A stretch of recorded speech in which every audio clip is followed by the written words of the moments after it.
Bob, good morning or good afternoon. How you doing? Hey, congratulations on the Tigers. I know you're pretty fired up about them when we talked to you last week. Not only did they make the playoffs, but they swept Houston. They gave A.J. Hinch the best revenge. So moving on to take on the Guardians, and I guess we're living in an American League Central world these days, huh? Yeah, it's pretty wild, but I think there's something to be said for, kind of fighting to the end to get a wild card spot, maybe not clinching a playoff spot with 10 games to go or 9 games to go, and then you're fighting pretty much to the end. The Tigers, I guess, clinched on Friday night and sort of let up against the White Sox, but I think there's something to be said for fighting for a playoff spot. And then, the wild card, you're playing. And Houston, I know the record wasn't that much better than Detroit, but they had a terrible start, and they really played well. A lot of veteran players, it's a good atmosphere there. They're used to winning. So, we got Tariq Skubal, but I think it was a pretty nice upset. And now we're going to Cleveland, and if I was Cleveland or anybody, I wouldn't want to play the Tigers. Doesn't mean we're going to win, but we're hot, we're feeling good, and, just the way Hinch uses the pitchers, I think it was yesterday I read no batter for Houston faced the same pitcher twice. So he's been really a magician manipulating the staff, and it's a new way to win or try to win. And but yeah, it's great. And let's go to Cleveland and win too. Yeah, it's always fun when your team does well, but especially when you didn't see it coming and it comes as a surprise. Even after the halfway point of the season, nobody would have seen that coming. Now, you know what a lot of people don't see, Bob, is an Arkansas upset against Tennessee this Saturday. I mean, they're way more than just double-digit underdogs. You get Tennessee coming off a bye. Those look like Arkansas is beaten up a little bit right now, and they're still trying to find ways to win the close ball games. So, but I'm over here expecting a good football game, and I think Arkansas will be able to keep it close long enough to maybe have a shot. Yeah, I mean, they're at home. It's a night game.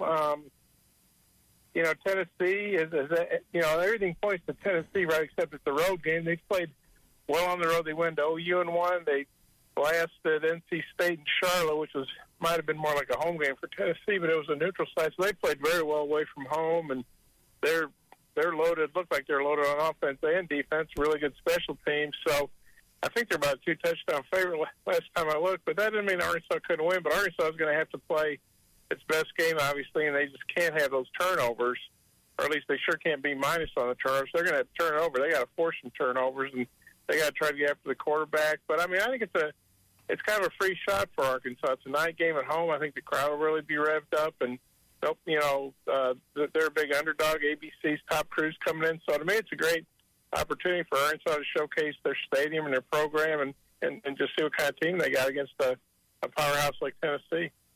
Hey, Bob, tell me what you like about this Arkansas offense and what type of game do you think they're going to have to play? I think they're going to have to get to at least 28 to beat Tennessee. How do you think this Arkansas offense has to play for us to beat Tennessee? Yeah, Tennessee's only given up 28 all year. Gave up 15, I guess, is the most they've given up to OU, and they were up a big on that game. Yeah, I think Arkansas is going to have to run the ball a lot better than they did against A&M. That won't be easy because Tennessee's only leads the nation total offense. They're only giving up 176 yards total, and I think they held OU to about 220. And so, but I think you're going to have to run the ball. They're going to have to run, Jaquin Jackson more than 10 times or whatever it was at A&M. I think he needs to get about 18 touches, and they need to, probably, get the running game going some with Taylor and Green, and, to keep Tennessee honest, not just be able to tee off and come after him. So I think a big key is they got to run the ball effectively. Their tight ends are banged up. We don't know how that could affect them in the blocking game as well as maybe the quick passing game. But I think the number one thing they got to do is be able to run the ball consistently, which will not be easy.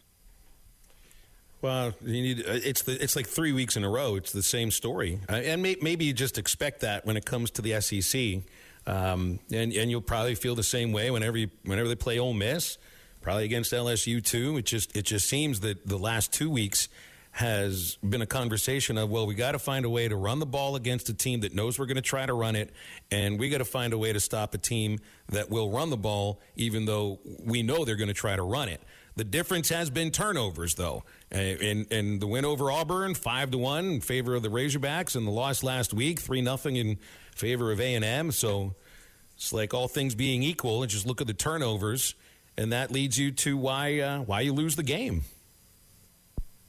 Yeah, I mean, it sounds simple, but that's usually the number one key price, turnover margin. Now, if you're a much superior team, like, no offense to UAB or somebody, Arkansas could probably lose a turnover margin in that game, and they may have. I'm trying to remember because I'm tailing through a pick. But,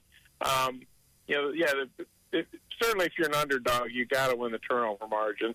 And if it's even, probably that could be the deciding factor. But you look at Arkansas against A&M, if they don't turn that ball over to 10, they handed A&M a touchdown there. Obviously, they were driving at the end. I guess they were about their 35. They might have given themselves a shot. And then you got to give A&M credit for taking care of the ball. So you got to have really good ball security. Need a good game from their kicker, Kyle Ramsey. I saw what Sam made him a team captain, so he's feeling good about him. But if this is a close game, Arkansas is probably going to need. So basically they got to do everything right. They really can't have any big screw ups offense. They can't have coverage busts. They can't have a special teams bust. They can't fumble a punt. They can't get a punt block. They got to make the makeable field goals, and they can't get a big play, or if they do, they got to minimize that, obviously. And just a lot of things have to go right when you're playing a team like Tennessee if you're going to have a shot to beat them. And because Tennessee's got to play Georgia and Alabama later. So Tennessee, I think, will be very I don't think they'll be overlooking Arkansas. They've had an open date to get ready. They know they can't afford to slip up. Now, I'm not saying they can't beat Georgia and or Alabama, but if they lose to Arkansas, that really puts Tennessee in a bind for the playoff spot with the schedule they have left. So I think Tennessee is going to be very focused on this game. Bob, we get, you get Tennessee, then we get a bye week, and so the season's halfway done. Kind of go into your crystal ball. What do you think these last 6 games, this second half of the season, how do you see it going for this Razorback team? Well, it's tough. The good news is you got a lot of those games at home, just like it's good to get Tennessee at home. But Kentucky showed that Ole Miss is not, unbeatable, and Arkansas, obviously Sam, different from players, blah, blah, blah, but Arkansas played Ole Miss really well in Fame. I think Sam's 2-0 against Lubbock, and they don't need those games particularly close. So I think, Arkansas is going to have a shot. LSU is obviously really talented, and I feel bad for Harold Perkins or any player that gets hurt, but he wrecked Arkansas 2 years ago in Fayetteville. He was like a one-man wrecking crew. He's done for the year. And I think LSU's really good, but they don't have the Heisman Trophy. I think Nussmeier's a really good quarterback.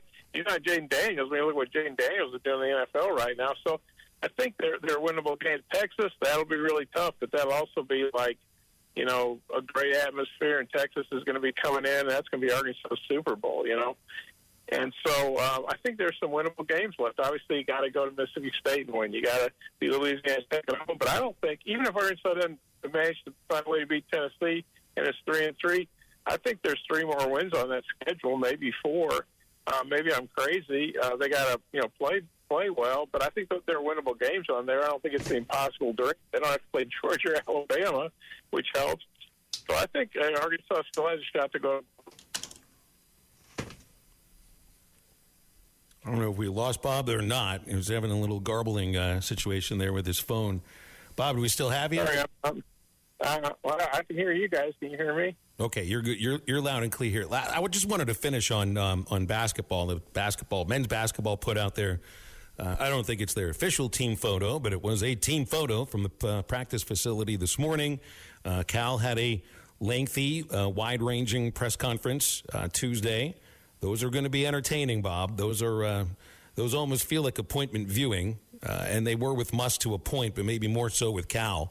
It almost felt, too, like he's just trying to not set expectations, but just maybe tamp it down a little bit for the start of the basketball season, just based on the schedule and where they're playing and the teams that they're playing. But it's another thing, and I know we've had a couple of texters bring this up. A bad loss in football going into a bye week, and now basketball is starting to kind of come out of the woodwork a little bit, and it's, You don't want fans to think you were just moving on to basketball right now, even though in a lot of people's mind that's where the optimism lies. Well, if Arkansas can find a way to beat Tennessee, that's going to be like the best bye week in the history of bye weeks. But it's going to be really tough, and it'd be a huge, huge upset. But, this team the football team I'm talking about, needs a bye week. I think anybody in the SEC does. When you played 6 games, and Arkansas would have played 3 SEC teams and Oklahoma State, so that's four teams. And so, I get people are turning their attention to basketball. And, if they end basketball, they'll probably turn their attention to baseball. It's just kind of the way it works. If basketball, not a top 3 seed or something. But I think Cal's trying to temper expectations. You got to give them a lot of credit. They're playing a Kansas team that might be ranked number 1, and they might come in here and Arkansas might beat them. Got to remember it's an exhibition game. He talked about, he knows Bill Self very well, and he knows Scott Drew very well at Baylor, and it's an exhibition game. They might work it out where they play X number of minutes of zone or they do zone press. So kind of like what NFL teams do when they're scrimmaging and when they have scrimmages at training camp and things like that. But, I think I think he feels really good about his team. He's obviously got a lot of talent. But if you look at the preseason polls, Blue Ribbon, which I think is the, gold standard for preseason basketball magazines, I think they've got Arkansas 15th, which that's pretty good. But they got Alabama number 1. I think they have Tennessee and Auburn and maybe A&M ahead of Arkansas. The SEC is kind of like football and basketball; they're going to be loaded. And so I don't expect Arkansas to go undefeated, and I don't necessarily expect them to win the SEC, but I expect them to be really good and playing well by the end of the year. Obviously, you got to stay healthy. But there's a lot of excitement about basketball, and there should be. Bob, last thing, and this is more into you here. I need from you, being a Tigers fan, I'm going to get specific. I need your favorite all-time Tigers relief pitcher, and being a Packers fan, who's your favorite all-time Packers place kicker? We're getting very specific. Okay, all-time Tiger relief pitcher. Well, I guess it's got to be Willie Hernandez because he won the Cy Young and the American League MVP in 1984. I think he had 47 saves, didn't blow one. And we got him in a trade with the Phillies before the season. Obviously, we thought he was going to be good or we wouldn't have traded for him, but nobody saw that coming.